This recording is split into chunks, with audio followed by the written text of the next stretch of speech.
நேயர்கள் அனைவருக்கும் என்னுடைய நலமான காலை வணக்கங்கள். வறட்டு இருமல், நுரையீரல் நோய்கள், தீர்க்க முடிகின்ற நோய்கள், தீர்க்க முடியாத நோய்கள், குளிர்காலங்களில் ஏற்படுகின்ற சிரமங்கள், ஒவ்வாமையால் ஏற்படுகின்ற சிரமங்கள்னு கிட்டத்தட்ட 63 வகையான நுரையீரல் மண்டல நோய்களை நாம் பார்க்கிறோம். சில நோய்கள் உடனே குணமாவதும், சில நோய்கள் நீண்ட காலம் எடுத்து குணமாவதும், சில நோய்கள் ஆயுள் முழுவதும் நம்முடையே பிரயாணம் செய்வதையும் பார்க்கிறோம். எந்த நோயாக இருந்தாலும், என்ன பெயர் வைத்து அழைக்கக்கூடிய நோயாக இருந்தாலும், நோயுடைய தீவிரத்தை குறைத்து தினசரி வாழ்க்கையில் நமக்கு சிரமமற்ற ஒரு ஆரோக்கியமான வாழ்க்கையை உருவாக்கக்கூடிய அருமருந்து எதுனா நிச்சயமாக இந்த வறட்டு இருமல் தீர கஷாயத்தை நம்ம சொல்ல முடியும். இந்த வறட்டு இருமல் தீர கஷாயம் செய்ய தேவையான பொருட்களையும் அதோடைய மருத்துவ குணங்களையும் விவரமாக இப்போ நம்ம பார்ப்போம்.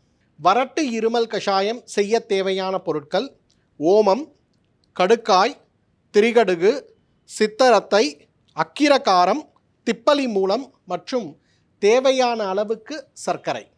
வறட்டு இருமல் மட்டுமல்ல, நுரையீரல் மண்டலங்களில் ஏற்படுகின்ற எல்லா விதமான சிரமங்களும், குறிப்பாக தீராத ஆஸ்துமா நோயும், கோவிட் பெருந்தொற்று வந்து குணமான பிறகு கூட நுரையீரலில் இருக்கக்கூடிய பலவீனங்களை மாற்றக்கூடிய அழகான அருமருந்து வறட்டு இருமல் தீர கஷாயம். அளந்து வைத்திருக்கக்கூடிய நீர் 300 மில்லியை நான் சேர்க்கிறேன்.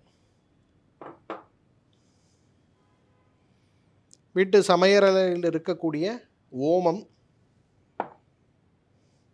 கடுக்காய், சுக்கு, மிளகு, திப்பலி மூன்றும் சம அளவு எடுத்து அரைத்து வடிகட்டிய பிறகு சலித்த பிறகு கிடைக்கின்ற சம அளவு கலந்து வைத்திருக்கக்கூடிய சூரணம் திரிகடுகு, சித்தரத்தை, அக்கிரகாரம். இந்த அக்கிரகாரம் மிகப்பெரிய நுரையீரல் மருந்து.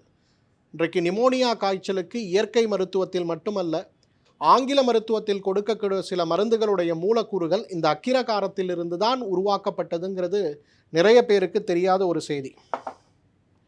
திப்பலி மூலம், பொதுவாக திப்பலி உடலில் இருக்கக்கூடிய சளியை கரைக்கக்கூடியது. ஆனால் திப்பலி மூலம் சளியை கரைத்து கொண்டு வருவது மட்டுமல்ல, நுரையீரல் சுருங்கி விரிவதற்கான ஒரு பலத்தை கொடுப்பது.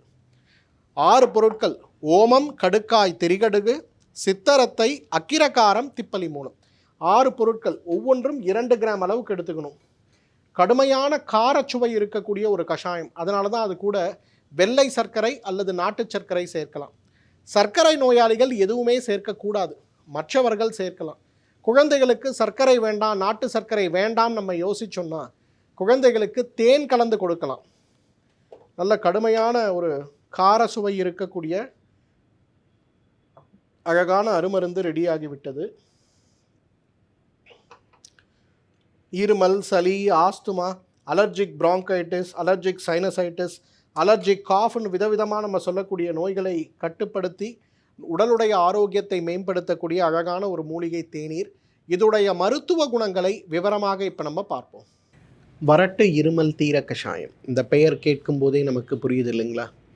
வறட்டு இருமல், தொற்றினால் ஏற்பட்ட இருமல், உணவுடைய ஒவ்வாமையால் ஏற்படுகின்ற இருமல், உடலுடைய பலவீனத்தால் ஏற்படுகின்ற இருமல், காயங்கள் அல்லது நுரையீரல் மேலே இருக்கக்கூடிய மார்புக்கூடி எலும்புகள் உடைந்து அது ஏற்படுத்தக்கூடிய இருமல், சர்க்கரை நோய் அதிகமாகும் போது, இரவு தூங்கும் போது, குரட்டை மற்றும் வயிறு சார்ந்த உபாதைகளால் ஏற்படுகின்ற வறட்டு இருமல் சொல்லி நிறைய வகையான இருமல்கள் நம்மை சிரமப்படுத்துவதை பார்க்கிறோம்.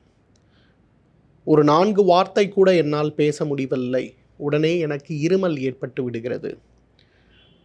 இரவு நேரம் காலை முதல் மாலை வரை எவ்வளவு வேலை செய்தாலும் எனக்கு இருமல் கிடையாது. ஆனால் இரவு படுத்து ஒரு 10 நிமிடம் ஆன உடனேயே இந்த வறட்டு இருமல் ஏற்பட்டு என்னை சிரமப்படுத்துகிறது.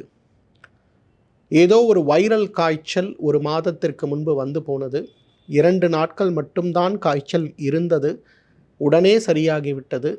ஆனாலும் அதன் பிறகு ஏற்படுகின்ற இருமல் என்னை விரட்டுகிறது. காலை முதல் இரவு வரை, மாலை முதல் இரவு வரை குளிர்ந்த காற்று என் மேல் படும்போது, ஏர் கண்டிஷன்டு ரூமில் நான் இருக்கும்போது அந்த குளிர்ந்த காற்றை நான் சுவாசிக்க ஆரம்பித்த 2வது நிமிடத்திலிருந்து எனக்கு இருமல் என்னை விரட்டி கொண்டிருக்கிறது அப்படின்னு சொல்லக்கூடிய நிறைய பேரை இன்றைக்கு பார்க்கிறோம். ஒரு 3-4 வருடங்களுக்கு முன்பு சளி, இருமல், தும்மல், சைனசைட்டிஸ் சார்ந்த நோய்கள் ஏற்படும்போது நம்மிடையே மிகப்பெரிய அச்சம் ஏற்பட்டதே கிடையாது. ஏதோ ஒரு மாத்திரை, ஏதோ ஒரு மருந்து, ஊசி மருந்து போட்டு அதை நாம் சமமாக வைத்துக்கொள்வோம்.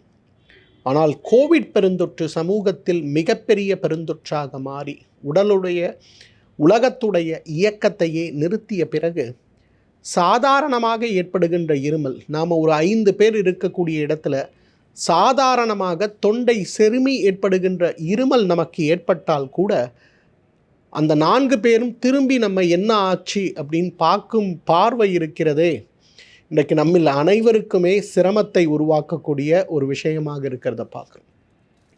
எப்பொழுதாவது ஏற்படுகின்ற இருமலுக்கே இந்த சிரமம் இருக்குன்னா, காலை முதல் மாலை வரை இருமிக்கொண்டே இருப்பவர்களுக்கு எவ்வளவு சிரமம் இருக்கும்.